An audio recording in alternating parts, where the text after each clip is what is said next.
Yo yo, tag-init na naman. So dahil tag-init na, eto ang kakwento natin. So tara, simulan na natin. Ha ha ha, bumalik na ako dito sa Pinas. Ha, ang init. Hindi pala nakabukas ang electric fan, kaya pala ang init. Nakalabas na nga. Mama, bibili muna po ako sa labas. Sige. Pabili po ng ice candy. Ito, Otoy, oh. Ito po, bayad, oh. Ito na. Taga ng ice candy. Oh, tara, balik sa kwento.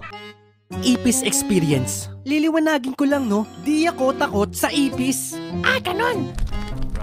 Wah!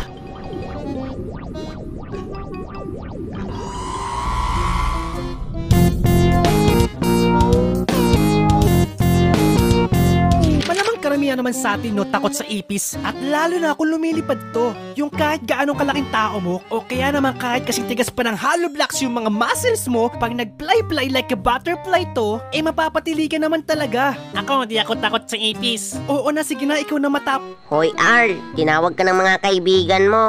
Sige po. Hoy Arl, punta tayo sa ilog. Sige. Meron pa tayo kasama Arl. Nandun sila kina Gios. Tara na Arl. Tara. A few moments later. Uy, Arl.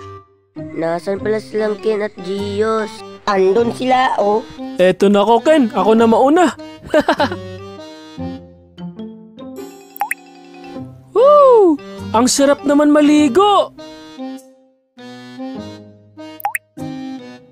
Ngayon lang ako nakabalik sa ilog. Ang ganda na dito ah. Woo! Ang saya talaga maligo sa ilog. Ito na rin ako. Eto na ako! Tatalon na rin! Ha! Di ako papatalo sa inyo!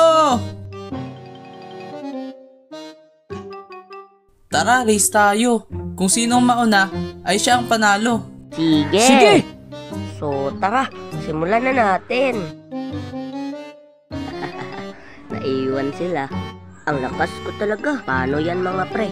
Ako panalo. O siya, uwi na ako. Baka pagalitan ako eh. Sige pre. Hoy, Arl. Hinahanap ka na ni Mama.